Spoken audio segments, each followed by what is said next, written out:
I love when I turn the camera on and a rooster crows. It's like, hey guys, welcome back to Rooster Refuge. That's rooster for what I just said. Let's go out to the farm.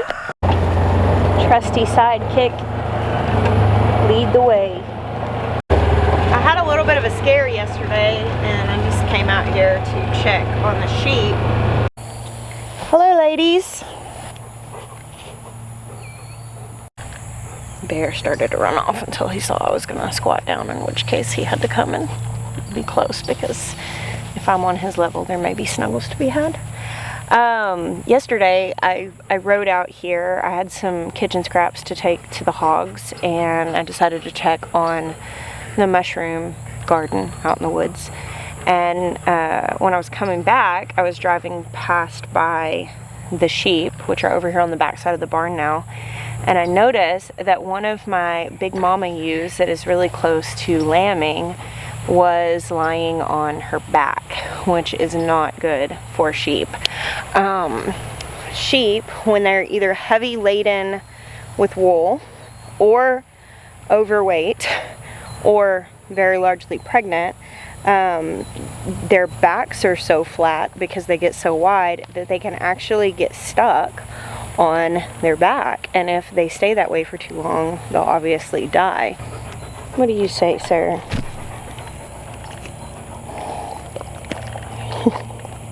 Such a good boy. One of the girls came over to check out Bear.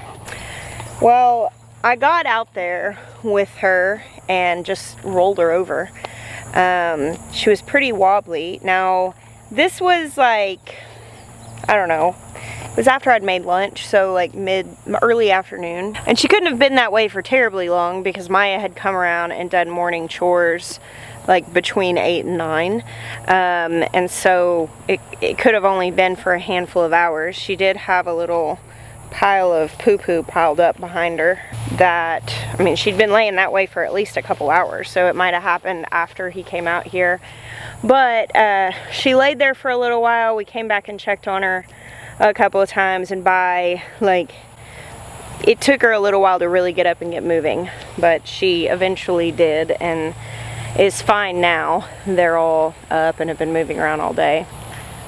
I got some pretty full low-hanging udders. Of course, these 4 right here have all lambed before, so it's not like a first freshener. They are going to look ready a little bit sooner than mommies that haven't had babies before. Now, I had heard that could happen with sheep, that they could get stuck on their back. This is my first time ever experiencing it. It was kind of bewildering, actually, but I just Googled it right after because I was kind of like, what do I need to do for her? Is there anything specific I need to do? Because she was real wobbly and kind of having a hard time standing. And I came across a really cool little channel. So this is kind of a side note. So I just Googled what to do when a sheep gets stuck on its back, and apparently this is called being cast or rig welter, and it is very serious because basically if they're stuck that way for so long, apparently like gases build up and fluids can build up and they can essentially suffocate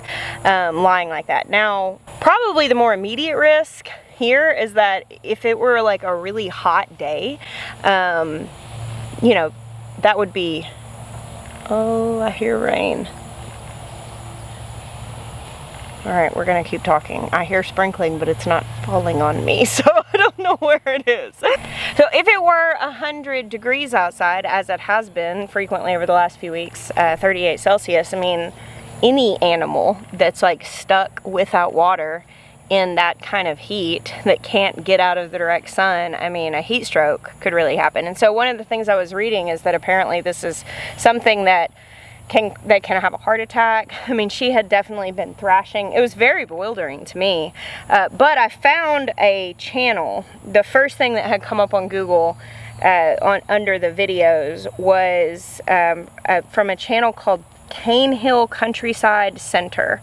And I watched a few of their videos, but the one that came up was basically this guy comes across one of his sheep that was cast on her back and he just grabbed her by the leg and flipped her over, and he was very calm about it. He explained that it was a risk to their life, but that you just need to get them turned over and that they may be a little wobbly, and completely put my mind at ease. And I ended up watching a couple of their videos. They do like a rescue, an animal rescue, and I thought it was really cool. So I'll put a link to them. Thank you guys for putting my mind at ease by sharing your experience. When things like that happen, it gives me a little fresh appreciation for what I do here. Because, you know, I make all these videos and put them out into the world, and of course I get a lot of positive feedback. But when I am in a moment that I'm like, oh man, I'm not really sure. This is new to me. I didn't grow up farming. I'm still learning things, and I just go to Google and a YouTube video comes up and somebody on the other side of the world who just shared a little clip of something that happened on their farm, but with their experience reassured what to do. It's kind of like that neighbor cup of sugar thing, and I've said this before, in a world that we don't necessarily get to go borrow a cup of sugar from our neighbor, which I do, I have great neighbors, but we don't necessarily have somebody next door that we can go and say, hey, I found one of my sheep on their back, what do I do? We have technology, and essentially we have people all over the world that get to be our reassuring neighbor. I'm definitely keeping a close eye on them. I've been probably a little more hovering today. I've been coming out and checking a couple of times a day because I know that we're close to having lambs, and though that is a very hands-off process, I've been hovering a bit, and after yesterday I've definitely been hovering a little bit more. With how big those ewes' bellies are, I think some of them definitely have multiples in there, and with how big they are, I'm not surprised that she did get rolled over, because basically when they lay down, they kind of like, their weight sort of shifts to the side, and if she were trying to get up and just lost her balance, she could have flipped over. And with how wide she is, yeah, it definitely, I can see how it happened, but the fact that these animals are like so vulnerable that they can just get flipped over on their back and then die is just, it is sobering. I mean, I understand why sheep need shepherds, for sure. Let's pop out here before we go to the garden. Y'all, if you did not see, Sweet Maya did a video going into depth about his shop plans and kind of sharing where he's at in this process. He's going to be showing the whole process of his shop build, which he's timber framing this shop. It's really cool, over on his channel, Maya's Workshop. And he really shared in depth kind of just where he's been and his excitement over this project on a video that he posted this week, which I will put a link to in the show notes. But one of the things he shared was that, you may have noticed, he's been really taking a much more hands-on approach here on the Roots and Refuge channel. When we moved, you know, things were really busy, and he just, you know, basically kind of came back around and said, I really want to be more present on Roots and Refuge again, which makes me very, very happy, because I mean, I just love when we get to do things together in partnership. And while I love sharing with you guys here, I think he offers a very beautiful perspective that is unique to him. And I just think he has a lot to add here, and I'm glad that he has been sharing more videos, and I know you guys are too, because you've been telling us that. So anyway, you can check that out. I'm very excited for this project. I know whatever he does is going to be beautiful. All right, to the garden. Y'all, look at this amaranth. We actually hooked it up here so that it wouldn't just drag on the ground and get messed up, because it goes all the way down. Isn't this crazy cool? This is the dreadlocks variety of amaranth.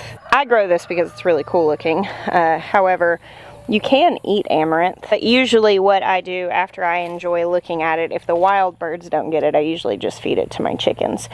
This actually volunteered. They do volunteer quite readily. Alas, I forgot the basket I meant to grab. Here's a basket. This one's kind of nasty. My garden is on the hot mess express right now, but still feeding us pretty good. There comes a point every year where I kind of just let it go and go into like minor maintenance mode, and I'm kind of there this year, a little earlier than usual. Traveled more than typically do this summer and had big family events and stuff, and Hello, cows. Some things just got a little out of hand and I wasn't prepared to try to get them back in hand. For instance, look at this cuckoozy squash. I thought I had put tromboncino squash right here. Cuckoozy is actually a gourd, but you harvest it young and eat it like a squash. And several of these got away from me. Look at this. They're massive. Crazy. And these bitter melons, which also got away from me, and I'm just like, whatever. At this point, I'm just letting this freak show go because I just, you know, I love a wild thing in the garden. This is one single plant, the cuckoozy, and I think there's one or two of the bitter melons over here. That volunteered. This, I don't know. I suppose I planted it. I just don't remember. Because I swore I put tromboncino here. Maybe, well, the seeds look too different. I wouldn't have mixed up the seeds. Gourd seeds are very different looking. But yeah, I've been coming out. I've got lots of green beans happening all throughout here. Lots of squash still coming in from succession sowing. I'm gonna have quite a few like fall peas because we've got more peas. Check this dude out. I've lopped the top half of this off at least 3 times before this last week and a half. This probably took about 2.5 weeks for it to get that big without being cut. But is that crazy? That's a basil plant. This is a, this basil, I buy a plant of this every year. You could cut it and make, like, propagate some, but it doesn't go to seed. This is a hybrid variety of variegated basil. It's very spicy. It's not my favorite for stuff like pesto, but I like drying it and using it dried, like cooking in the kitchen. You know, all of my ground cherries this year looked like weird. Every single one that I've planted all over. The fruit seems to be fine, but I don't know what the deal is with this. I don't know if it looks like pesticide damage, but I mean, they're growing around other things that would have showed pesticide damage if that's what it was. I'm not sure what's going on with this. So the swallowtail caterpillars have come, as they do every year, and when they come, I surrender all of my dills and my fennels to them, because they will completely consume them and then become butterflies. Oh wow, look at this. That is a caterpillar that's going into chrysalis. Isn't that cool? It's wiggling around. I don't know, maybe somebody can tell me what stage is this. Is it just going in or is it about to come out? I think I would have noticed it if I had been here for very long. So cool. I feel like this deserves another look. So speaking of fall beans, this is your reminder that it is time to be thinking about your fall garden. So last year I made a very extensive sit-down video about fall gardening that I did a very extensive outline for and like covered a ton of information. I will also put a link to that video down below so you guys can check it out. I am starting my seeds in probably about another week or so. I typically start my fall seeds about the middle of August. That's a little late for some things like Brussels sprouts, but in the current situation with me not having like a good air-conditioned space to start those things indoors where it's cool, a lot of times for Brussels sprouts and stuff I just go ahead and buy started plants at a local nursery when they get them. Once we have like the workshop built and we have an area where I can set up grow lights inside, I will start those in July. But for all of the shorter season stuff, the things like Uven cabbages and all of that, I start those seeds in August. But I wanted to give the heads up, so if you guys are kind of thinking about seeds, I'm probably not ordering a ton of seeds this year because I just already have a lot of things that I can use. But I do have that video. If you're thinking about doing a fall garden, now's the time to think about it, and I highly recommend growing a fall garden. Weirdly, it's starting to become my favorite garden. That has never been the case. I've always lived for the spring and summer garden. But since I got really sick a couple years ago, I have struggled more with the heat, and I just tend to enjoy the fall garden more. I probably enjoy the food from the summer garden more, but the actual act of gardening in the fall is just a lot easier. There's less pests, obviously it's not as hot. Overall, it's just totally worth it. And if you live in a place where you can grow a garden in the fall and even into the early winter, I highly recommend it. the videos down below that goes into all the details. Well, this worked exactly as I hoped it would. In this little round raised bed this year, I planted a handful of Jerusalem artichoke tubers, and they have grown very lovely. They look kind of like Mexican sunflowers, kind of similar to wild sunflowers. And my plan for this was to just multiply my tubers. I may actually get a couple more of these beds for right here and grow even more of these. And then my hope is once I've multiplied those quite a lot, I can take them like to the edges of our property along the forest edge, and I can plant those Jerusalem artichokes.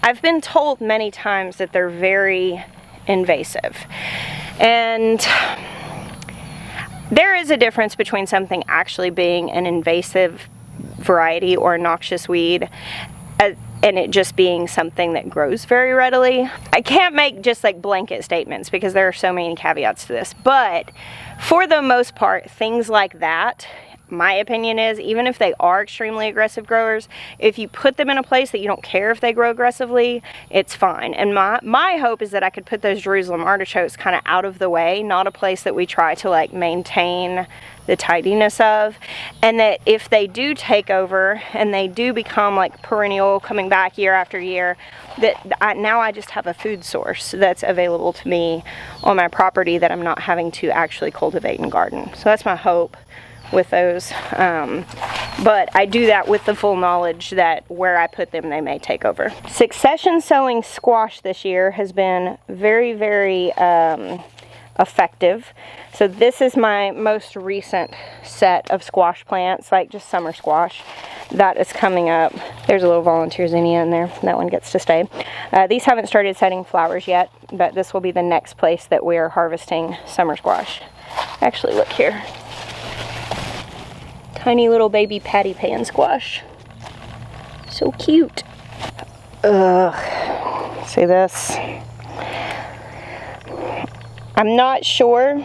This could be a squirrel, but I'm pretty sure that it's the guineas, because I have found many fruits like this, and that little guinea family is getting into the garden. It is unfortunate. I really like the guineas. They actually help a lot. Having them free range around helps keep the snake population at bay, or at least out of this area. I don't dislike snakes. I don't want venomous snakes where my kids play, and having the guineas kind of all around this general area around the pond is a benefit when it comes to keeping that balance, but they have been very liberally helping themselves to the garden, and it's not great. One of our plans is to get the garden fencing all done by next season, so we'll get to it. And at this point, for the most part, like all the low-hanging tomatoes have mostly ripened. At this point, most of the ones that we're harvesting are up higher. And I've noticed the guineas in the garden a lot, and they really haven't messed with tons of stuff. It's just been some of the tomatoes. So what I'm saying is, it is annoying. I don't like it. It needs to be amended. But I'm not putting a ton of pressure on the situation, feeling like it needs to be amended right now. I do need your help with something. What is this tomato? I don't know. This one doesn't have a tag. I'm thinking this may be one of the new Wild Boar Farms varieties that I tried, because this is a little wild looking dude. This is ripe. I don't know what it is. Maybe a stuffing one?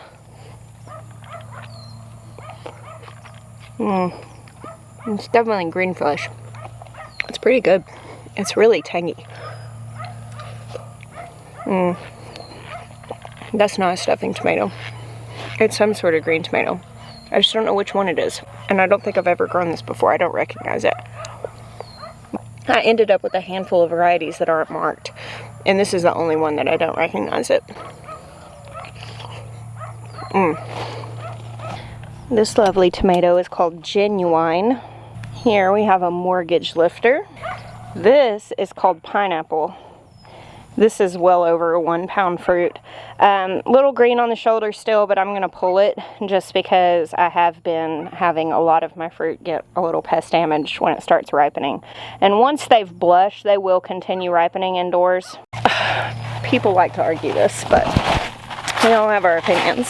And then there's also like scientific facts. So whenever tomatoes have produced the gas that causes them to begin turning color, they at that point will continue ripening and they will taste pretty good. And it doesn't matter what I say, somebody always argues with me about the best time to harvest tomatoes. If you have pest pressure and you need to get your fruit off the vine before it gets damaged because you're going to lose it, just pick it after it blushes and let it sit on the counter and ripen there. Like, that's fine. The ideal time to harvest tomatoes for flavor is the middle of a hot afternoon when they haven't had rain or water for at least like 2 days. That is where you're going to get the most concentration of the sugars and get the best flavor.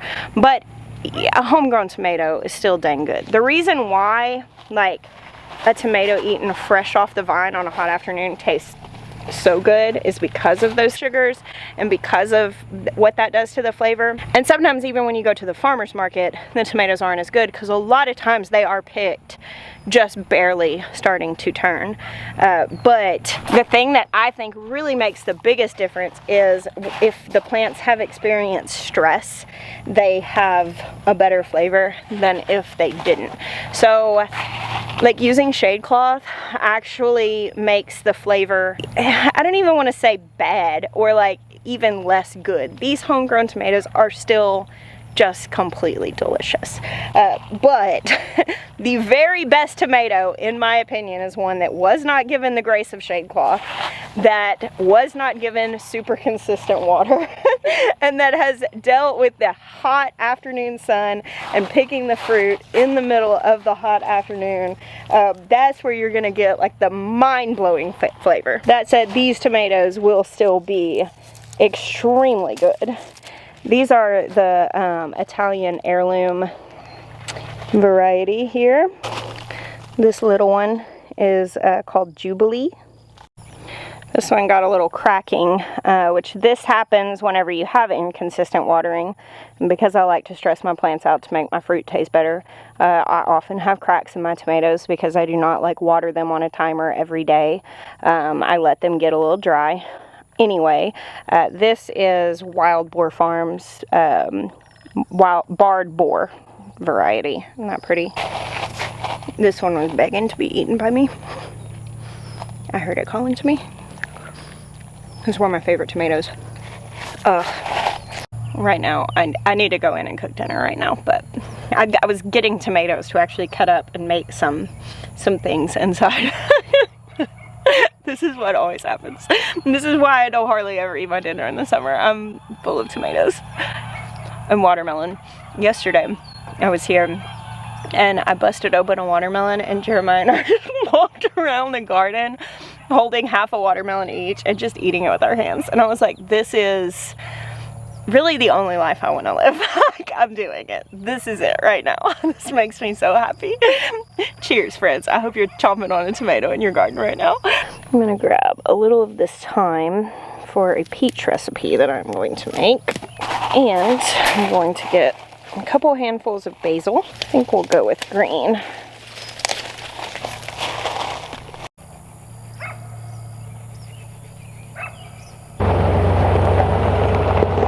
Look at this wild nonsense. What even? It's crazy. Oh, the little saboteurs, they're in here. Yeah, we gotta get these dudes contained somehow.